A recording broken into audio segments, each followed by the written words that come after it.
자, 오늘 사도행전 8장 26절부터 40절입니다. 자, 사도행전을 성령행전이라고 하는데요. 오늘도 빌립에게 주의 사자가 나타나서 말씀을 전합니다. 일어나서 남으로 향하여 예루살렘에서 가사로 내려가는 길까지 가라. 그 길은 광야라. 여기서 남으로라고 하는 단어가 메셈부리아. 이게 이제 방향으로 하면 남쪽 이렇게 해석을 하지만 시간 개념이 들어가 있어요. 메소스가 뭐뭐의 중간. 그리고 부리아, 헤메라에서 나왔는데 이게 낮입니다. 데이. 그러니까 낮의 중간, 즉 정오를 이름합니다. 그러니까 시간은 정오예요. 공간은 광야입니다. 광야는 우리가 이미 많이 나누어 봤습니다. 미드바르, 말씀을 받는 곳이에요. 유대민족이 광야에서 말씀을 받았고 삶의 형편으로는 고난이고 고난 가운데서 말씀을 받았어요. 그리고 광야에서는 내가 내 힘으로 할 수가 없어요. 먹을 것도 내 힘으로 찾을 수가 없어요. 그래서 하나님이 만나와 메추라기를 보내주셔요. 낮에는 구름기둥, 밤에는 불기둥. 하나님이 보호하심 아래에서 살아가는 게 광야. 하나님이 보호하시지만 그들의 삶은 불평과 불만이 여전하고, 그러니까 삶의 현실이 팍팍하다는 얘기죠. 이게 광야입니다. 말씀을 받고 하나님이 전적으로 인도하시지만 인도함을 받는 백성들은 힘든. 거기에 지금 그 정오에 누가 등장을 하냐면 빌립에게 내려가라. 내려갔더니 네시, 이디오피아 네시가 있는 것이죠.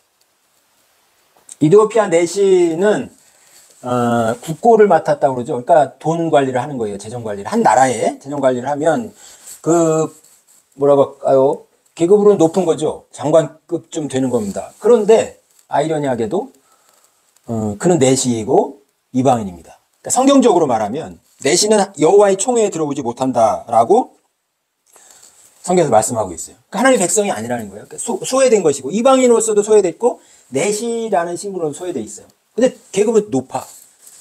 그러니까 그 사람 안에 있는 내적인 모순이죠. 갈등이고. 겉으로는 뻔질해 보이고 저 사람 보면 뭐 근심 걱정 없을 것 같아 보이는 사람 있잖아요.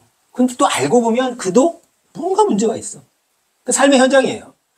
모든 인간이 완벽할 수 없다. 겉으로 뻔질해도 속으로 병들 수 있고 고통스러울 수 있다. 내시가 보여주고 있는 거죠. 그러니까 내시는 그냥 그 당시 이디오피아 내시만 얘기하는 게 아니고 하나님의 나라 밖에 있던 자, 이방인, 구원과 멀리 있는 것처럼 어둠과 고통 가운데 있는 자, 하늘이 아니라 땅에 가까운 자, 이런 사람들을 모두를 대표하는 거예요. 지금 내시는. 그 사람들을 광야에서 성령님이 만나주십니다. 만나서 말씀을 주시고 정오, 이 정오는 성경에 많이 나와요. 요한복음 4장 6절에 거기 또 야곱의 우물이 있더라. 예수께서 행로에 권하여 우물 곁에 그대로 앉으시니 때가 제 6시쯤 되었더라. 이게 사마리아 여인. 제 6시가 정오입니다. 12시. 그때 사마리아 여인을 만나서 그 사마리아 여인에게는 지금 내시와 같은, 사마리아도 거의 이방 땅. 지난 우리 빌립이 여기 광야에 내려오기 전에 전도했던 데가 사마리아 아닙니까? 거기도 거의 이방 땅이에요. 여기서 사마리아 여인을 만났고 또 사도행전 10장에도 베드로가 이튿날 저희가 행하여 성에 가까이 갔을 그때에 베드로가 기도하려고 지붕 위에 올라가니 시간은 제 6시더라. 정오입니다. 베드로가 기도할 때 성령께서 응답을 내려주시죠. 새로운 말씀을 주시는 겁니다. 큰 보자기 같은 그릇이 내려오는데 내 귀를 메어 땅에 들이웠더라. 네 발 가진 짐승, 기는 것, 공중에 나는 것들 있는데 그걸 잡아먹으라. 그 율법에서 금하였던 것을 먹으라. 새롭게 율법을 바꾸어 주시는 겁니다. 그러니까 정오의 의미가 그렇다는 거예요. 하나님 만나는 시간, 쉽게 말하면 성령께서 역사하시는 시간. 그 정오의 시간에 광야에 있는 자들은 다 하나님 만나고 깨어난다 이 말씀이죠. 그래서 그 정오의 시간에 광야에서 빌립을 통해서 하나님은 내시를 만나 주십니다. 내시의 내적인 고통을 이야기했죠. 외적으로는 권력의 여왕 옆에 있으니까 측근인데다가 그러나 또 말 못할 그런 고통을 갖고 있는 그런 내시. 근데 그가 갖고 있는 게 있었어요.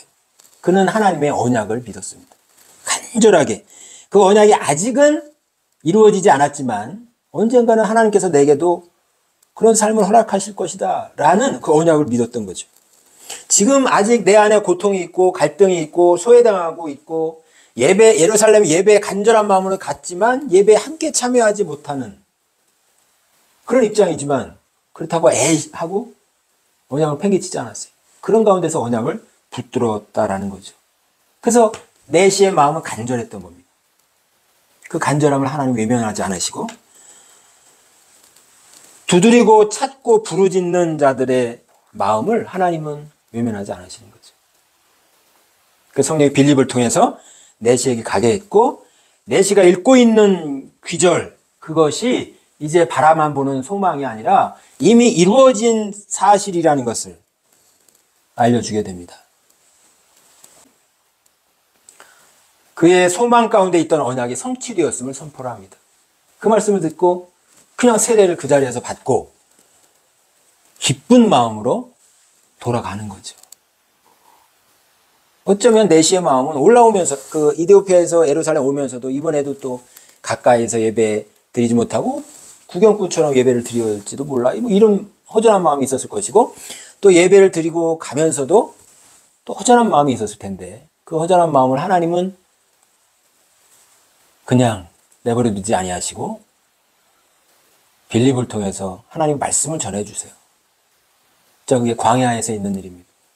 저와 여러분이 또 많은 고통 가운데 어려움 가운데 광야라고 내가 있는 곳이 광야야 라고 힘들어하는 그런 분들에게 하나님은 여러분들의 간절한 기도를 간절한 부르짖음을 외면하지 않으실 겁니다.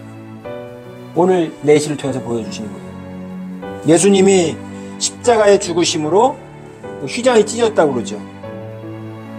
그러니까 하나님의 축복을 우리가 하나님의 언약을 우리가 받을 수 있는 것입니다. 그러니까 저와 여러분도 하나님의 아들로서의 권리, 권세, 아들로서의 신분을 얼마나 누리고 선포하면서 살아가고 있는지 다시 한번 되새겨보는 그런 귀하고 복된 시간 되시길 바랍니다. 그래서 말씀이 여러분 안에 현실이 되어서 말씀의 능력 가운데 하나님이 우리에게 주신 생명을 풍성하게 누리는 저와 여러분 되시기를 주님의 이름으로 축복합니다.